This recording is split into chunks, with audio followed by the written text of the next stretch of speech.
Our next guest says illegal immigration costs America $116 billion each and every year. Kristen Tate's with us, columnist for The Hill. Where did that number come from? Can you break it down? $116 billion? Sure. Well, first, I just want to say, Stuart, that as you know, I'm a libertarian, so I want more immigrants coming into this country. Right.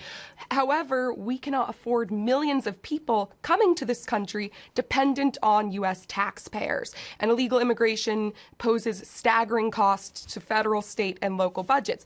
Now, that $116 billion figure was derived by subtracting the total tax revenue paid by illegal immigrants, which was around $19 billion, from the total economic impact of illegal immigration. Illegal immigrants are net consumers of taxpayer-funded services, and the relatively small amount that this population pays in taxes doesn't even come close to offsetting the increasing costs that are imposed on U.S. taxpayers. Now, that's illegals. $116 billion cost per year. Legal immigrants, and there's about 1 million per year, I don't believe that they have a net cost to the country. I don't think they do.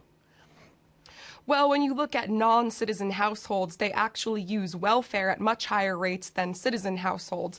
Non-citizens, about half of them rely on Medicaid compared to 23% of U.S. citizens, and about half rely on food stamps. As the great Milton Friedman said, you cannot have free immigration and a welfare state. Right. Now, libertarians would say the problem is not open borders, but the welfare state itself. Let's build a wall around the welfare state, not the nation.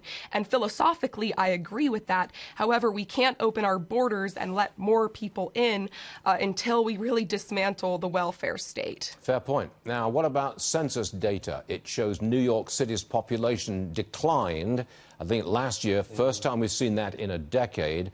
Is this because of taxes?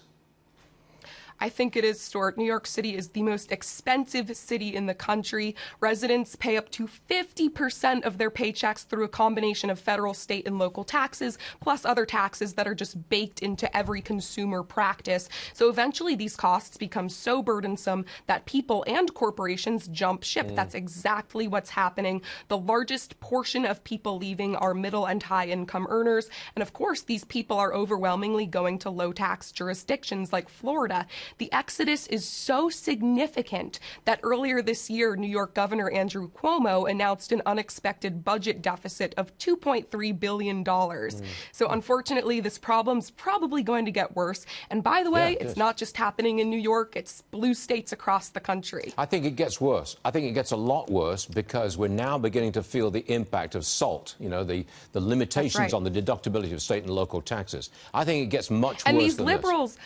The liberals running these places, they respond by just doubling down and continuing to increase taxes and fees rather than lowering their state and local tax burdens. It's crazy. Tell me about it. New Jersey is imposing new taxes, new fees, you name it, all across the board. They're running people out of town. That's my opinion. Kristen, thank you very much, as always. Great to see you again. Thank you. Thank you, Stuart.